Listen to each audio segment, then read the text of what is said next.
የሐዋርያት ሥራ ምዕራፍ 10 በቂሳርያም ኢጣሊቄ ለሚሉት ጭፍራ የመቶ አለቃ የሆነ ቆርኔሌዎስ የሚሉት አንድ ሰው ነበረ።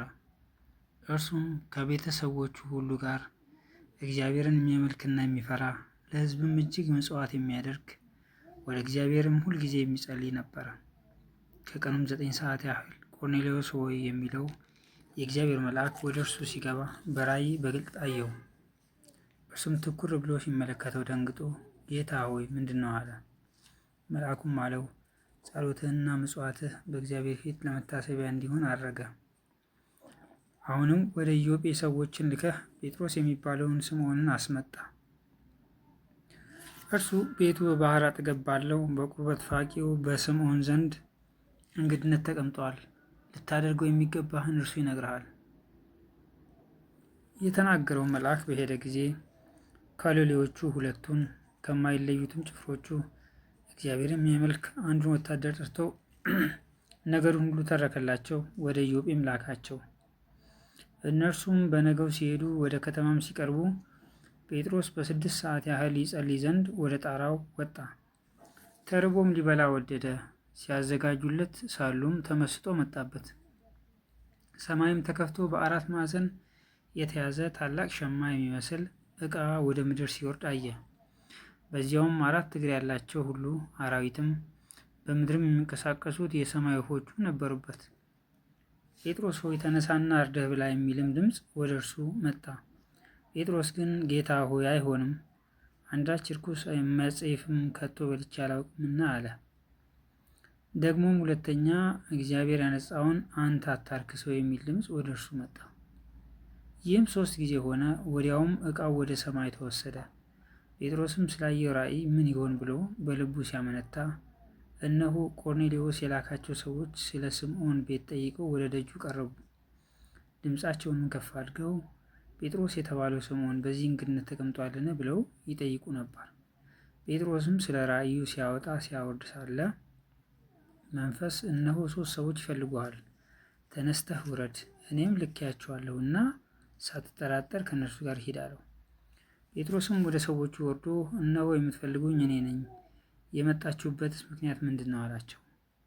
እነርሱም ጻድቅ ሰው እግዚአብሔርንም የሚፈራ በአይሁድም ሕዝብ ሁሉ የተመሰከረለት የመቶ አለቃ ቆርኔሌዎስ ወደ ቤቱ ያስመጣ ዘንድ ከአንተም ቃልን ይሰማ ዘንድ ከቅዱስ መልአክ ተረዳ አሉት።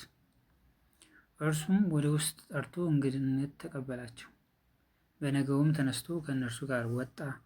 በኢዮጴም ከነበሩት ወንድሞች አንዳንዶቹ ከእርሱ ጋር አብረው ሄዱ። በነገውም ወደ ቂሳርያ ገቡ። ቆርኔሌዎስም ዘመዶቹና የቅርብ ወዳጆቹን በአንድነት ጠርቶ ይጠባበቃቸው ነበር። ጴጥሮስም በገባ ጊዜ ቆርኔሌዎስ ተገናኝቶ ከእግሩ በታች ወደቀና ሰገደለት። ጴጥሮስ ግን ተነሳ፣ እኔ ራሴ ደግሞ ሰው ነኝ ብሎ አስነሳው። ከእርሱም ጋር እየተነጋገረ ገባ። ብዙዎችም ተከማችተው አግኝቶ አይሁዳዊ ሰው ከሌላ ወገን ጋር ይተባበር ወይም ይቃረብ ዘንድ እንዳልተፈቀደ እናንተ ታውቃላችሁ። ለእኔ ግን እግዚአብሔር ማንንም ሰው ርኩስና የሚያጸይፍ ነው እንዳልል አሳየኝ። ስለዚህም ደግሞ ብትጠሩኝ ሳልከራከር መጣሁ። አሁንም በምን ምክንያት አስመጣችሁኝ ብዬ እጠይቃችኋለሁ አላቸው። ቆርኔሌዎስም እንዲህ አለው፣ በዚች ሰዓት የዛሬ 4 ቀን የ9 ሰዓት ጸሎት በቤቴ ጸልይ ነበር። እነሆም የሚያንጸባርቅ ልብስ የለበሰ ሰው በፊት የቆመና ቆርኔሌዎስ ሆይ በእግዚአብሔር ፊት ጸሎትህ ተሰማ፣ ምጽዋትህም ታሰበ። እንግዲህ ወደ ኢዮጴ ልከህ ጴጥሮስ የተባለውን ስምዖንን አስጠራ። እርሱ በቁርበት ፋቂው በስምዖን ቤት በባህር አጠገብ እንግድነት ተቀምጧል አለኝ። ስለዚህ ያን ጊዜ ወደ አንተ ላኩ። አንተም በመምጣትህ መልካም አድርገሃል። እንግዲህ አንተ ከእግዚአብሔር ዘንድ የታዘዘውን ሁሉ እንድንሰማ እኛ ሁላችን አሁን በእግዚአብሔር ፊት በዚህ አለን።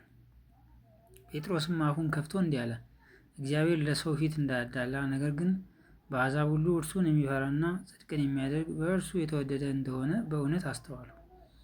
የሁሉ ጌታ በሚሆን በኢየሱስ ክርስቶስ ሰላምን እየሰበከ ይህን ቃል ወደ እስራኤል ልጆች ላከ።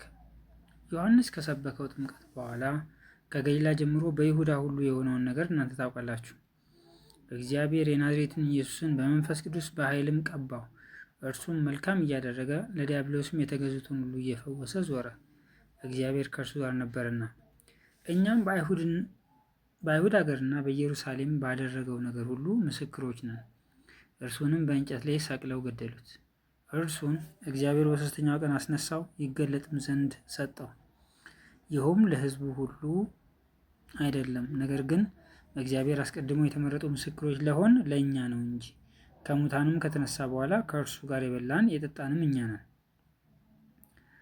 ለሕዝብም እንድንሰብክና በሕያዋንና በሙታን ሊፈርድ በእግዚአብሔር የተወሰነ እርሱ እንደሆነ እንመሰክር ዘንድ አዘዘን።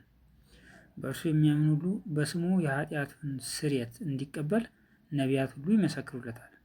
ጴጥሮስ ይህን ነገር ገና ሲናገር ቃሉን በሰሙት ሁሉ ላይ መንፈስ ቅዱስ ወረደ።